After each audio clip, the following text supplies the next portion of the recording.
The year is 1954. A dense, humid jungle battlefield is suddenly quiet, save for the distant cheers. After 56 brutal days, the French colonial empire in Indochina crumbles at Dien Bien Phu. For the victorious Viet Minh, led by Ho Chi Minh, it is not merely a military triumph, but the culmination of a long, arduous fight for independence. This pivotal moment, captured in the jubilation of the Vietnamese people, was meant to bring peace and self-determination. Yet beneath the surface of this victory lay the seeds of an even more devastating conflict, a Cold War proxy battle that would draw in a new superpower and redefine the landscape of Southeast Asia for generations. The true genesis of the Vietnam War, and the untold stories within it, began not with a bang but with a deeply flawed promise of peace. The Geneva Accords, signed in July of 1954, were supposed to unify Vietnam through nationwide elections, but this promise was swiftly derailed. In the South, Ngo Dinh Diem, a fiercely anti-communist figure backed by the United States, consolidated his power by early 1955. He refused to participate in the promised elections, fearing a communist victory, and declared the creation of the Republic of Vietnam. Diem's authoritarian rule, often isolating him from the very people he governed, quickly fostered deep resentment. His favoritism towards Catholics, who made up a minority of the population, and his often brutal crackdowns on dissent alienated vast swathes of the Buddhist majority and rural peasants. Here, an American advisor attempts to bridge the cultural and political chasm, but the struggle to win the hearts and minds of the Vietnamese people, already disillusioned by decades of foreign interference, was proving to be an immense and often futile task. As Diem's government struggled to gain popular legitimacy, the communist insurgency, known as the Viet Cong, grew in strength, particularly in the Mekong Delta. The United States, determined to prevent the spread of communism, deepened its involvement, transitioning from financial aid to active military support. By August 6, 1963, American advisors and special forces were directly supporting South Vietnamese airborne rangers. Here, an H-21 Shawnee helicopter, nicknamed the Flying Banana for its distinctive shape, deposits troops into a contested area northwest of Saigon. This was no longer just about advice, it was about active participation in combat operations, with American personnel often flying these missions and coordinating the tactical movements on the ground, placing them squarely in the crosshairs of a rapidly escalating conflict. The human cost of these escalating skirmishes was immediate and profound. Just a day earlier, on August 5, 1963, a devastating Viet Cong ambush near Duc Hoa, close to Saigon, brought the brutal reality of the war into sharp focus. In the chaos of a sugarcane field, a South Vietnamese Marine cradles his severely wounded comrade. The raw emotion on their faces speaks volumes about the sacrifice and suffering endemic to this war. These were not just soldiers fighting for a distant ideal, they were young men, often barely out of their teens, facing unimaginable horrors daily. This poignant scene underscores the growing intensity of the fighting and the personal tragedies that defined the conflict long before the full-scale deployment of United States combat troops. The violence was not confined to direct ground combat, it extended to the very fabric of Vietnamese civilian life. By February 28, 1963, the skies above villages near Hue were regularly ignited by napalm airstrikes. The ominous smoke rising in the distance, juxtaposed with houseboats calmly navigating the Perfume River, starkly illustrates the duality of life and conflict. Napalm, a jellied gasoline, was designed to stick to skin and burn at extreme temperatures, intended to flush out Viet Cong fighters from dense foliage or entrenched positions. However, its indiscriminate nature meant that homes, crops, and innocent lives were frequently caught in its inferno, fueling anti-government sentiment and further complicating the United States' efforts to win support from the local population. The internal turmoil within South Vietnam reached a breaking point, epitomized by a shocking act of defiance on June 11, 1963. In a Saigon street, Buddhist monk Thich Quang Duc performed self-immolation, publicly setting himself on fire to protest President Ngo Dinh Diem's alleged persecution of Buddhists. This harrowing image, circulated globally, sent shockwaves across the world, exposing the severe religious and political repression under Diem's regime. It ignited international condemnation and severely eroded the United States' support for Diem, demonstrating that the fight for a stable, independent South Vietnam was not just an external struggle against communism, but also an internal battle for human rights and religious freedom against its own government. Despite the internal strife and mounting criticism, the military escalation continued. By December 26, 1964, the sheer destructive power of American air assets was a common sight. Here, an A-1 Sky Raider fighter bomber unleashes 500-pound bombs onto a suspected Viet Cong position in the dense jungle. The smoke from an earlier strike billows ominously, highlighting the relentless air campaign designed to disrupt enemy supply lines and destroy their strongholds. However, the elusive nature of the Viet Cong, who often melted into the civilian population or the jungle's intricate network of tunnels, meant that these powerful strikes frequently missed their intended targets, instead contributing to the destruction of the landscape and the further alienation of the rural populace. The jungle was a crucible where the war's brutality was laid bare. On February 27, 1964, in the palm groves near Long Binh in the Mekong Delta, South Vietnamese conducted a search operation following a fierce engagement. Among the fallen, a dying Viet Cong guerrilla partially covered raises his hands, a grim testament to the desperate struggle. This image, stark and uncompromising, captures the raw human tragedy of close-quarters combat.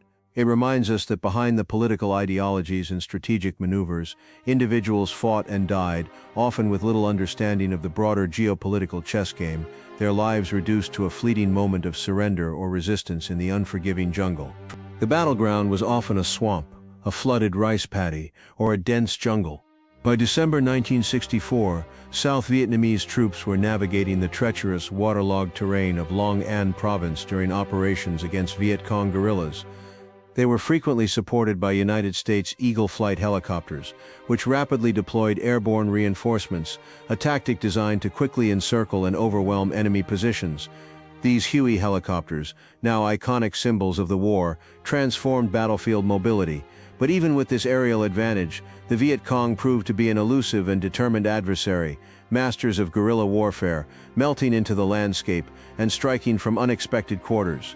Beyond the battlefields, the profound human cost of the war extended tragically to civilians.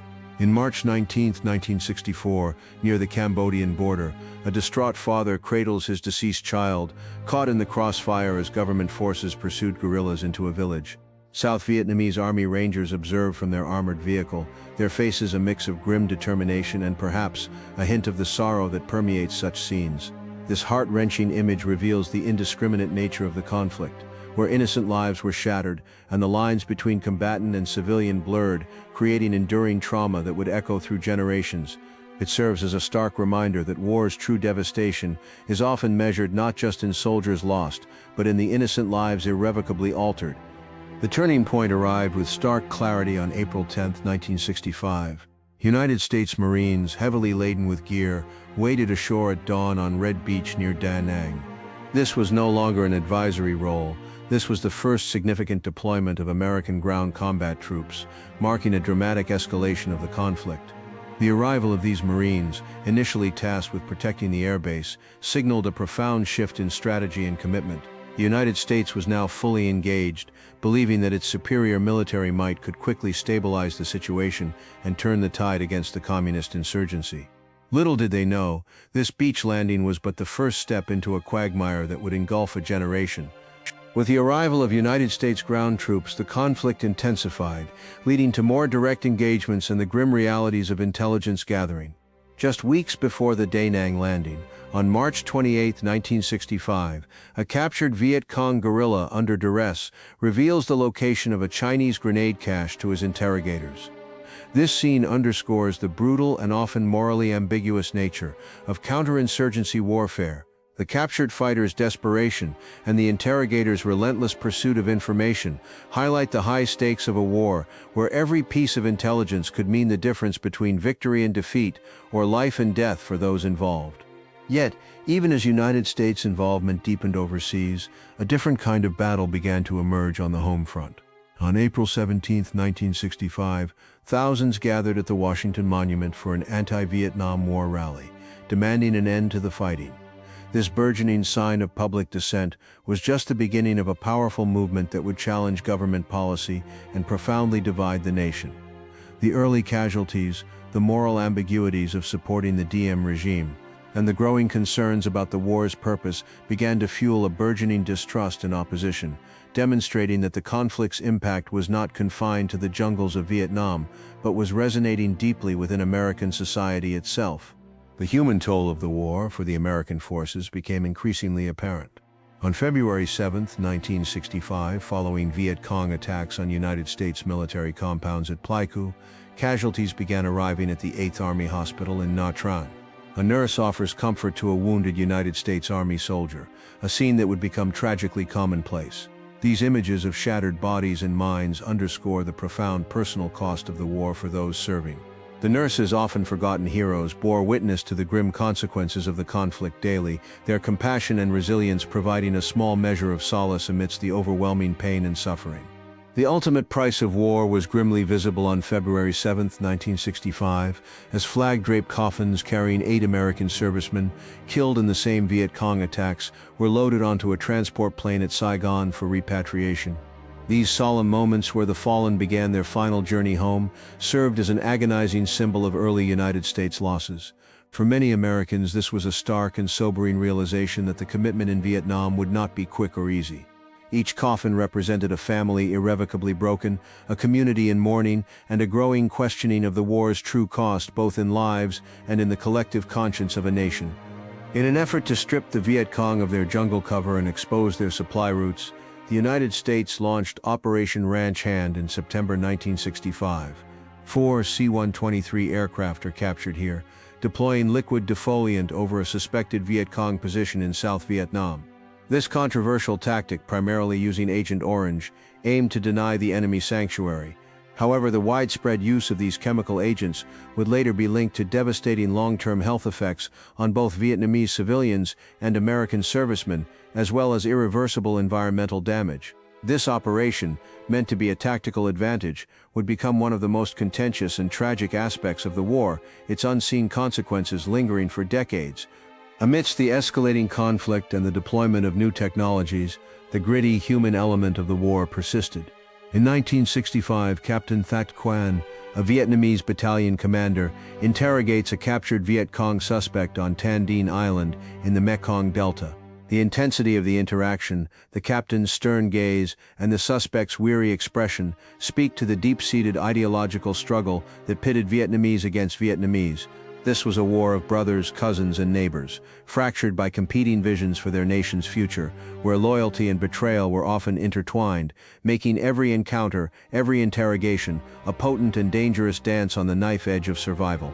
As the ground war intensified, the United States brought its immense aerial might to bear.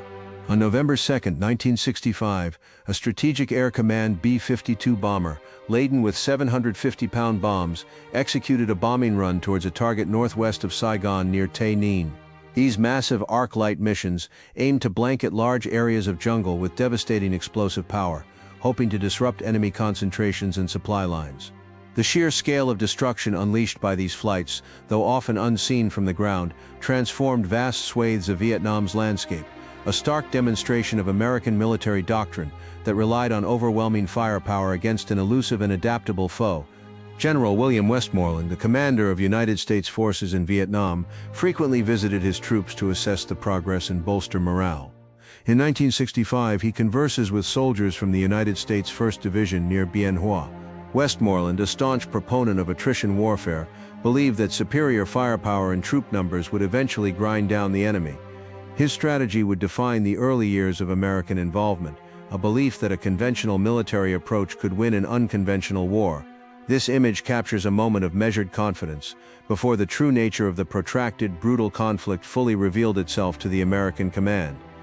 The illusions of a quick, decisive victory were shattered by the reality of battles like Ai Drang.